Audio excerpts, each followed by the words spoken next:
O. Henry. $1.87, that was all, and 60 cents of it was in pennies. Pennies saved 1 and 2 at a time by bulldozing the grocer and the vegetable man and the butcher until one's cheeks burned with the silent imputation of parsimony that such close stealing implied. $1.87, that was all, and 60 cents of it was in pennies. Pennies saved 1 and 2 at a time by bulldozing the grocer and the vegetable man and the butcher until one's cheeks burned with the silent imputation of parsimony that such close stealing implied. 3 times Della counted it. $1.87. And the next day would be Christmas. There was clearly nothing to do but flop down on the shabby little couch and howl. So Della did it. Which instigates the moral reflection that life is made up of sobs, sniffles, and smiles, with sniffles predominating. While the mistress of the home is gradually subsiding from the first stage to the second, take a look at the home. In the vestibule below was a letter box into which no letter would go, and an electric button from which no mortal finger could coax a ring. Also appertaining thereunto was a card bearing the name Mr. James Dillingham Young. The Dillingham had been flung to the breeze during a former period of prosperity when its possessor was being paid $30 per week. Now, when the income was shrunk to $20, though, they were thinking seriously of contracting to a modest and unassuming D.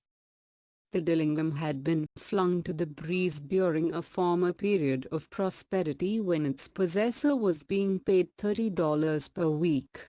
Now, when the income was shrunk to $20, though, they were thinking seriously of contracting to a modest and unassuming D. But whenever Mr. James Dillingham Young came home and reached his flat above, he was called Jim and greatly hugged by Mrs. James Dillingham Young, already introduced to you as Della. Which is all very good. Della finished her cry and attended to her cheeks with the powder rag. Tomorrow would be Christmas Day, and she had only $1.87 with which to buy Jim a present. She had been saving every penny she could for months, with this result. $20 a week doesn't go far. Expenses had been greater than she had calculated, they always are. Only $1.87 to buy a present for Jim. Her Jim. Many a happy hour she had spent planning for something nice for him. Something fine and rare and sterling, something just a little bit near to being worthy of the honor of being owned by Jim. There was a pier glass between the windows of the room. Perhaps you have seen a pier glass in a $8 flat.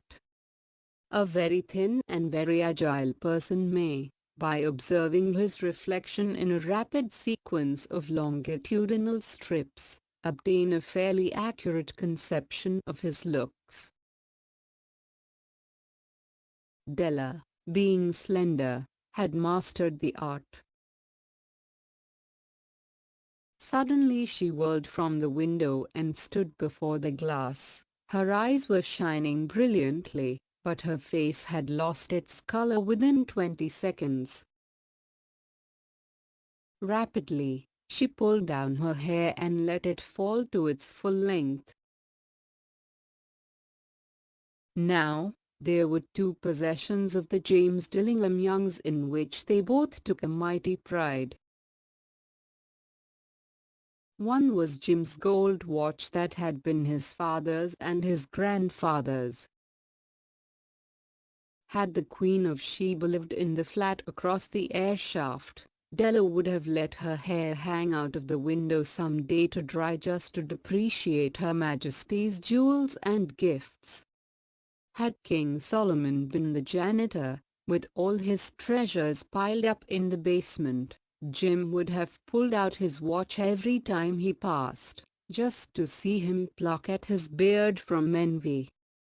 So now Della's beautiful hair fell about her, rippling and shining like a cascade of brown waters. It reached below her knee and made itself almost a garment for her. And then she did it up again nervously and quickly. Once she faltered for a minute and stood still while a tear or two splashed on the worn red carpet.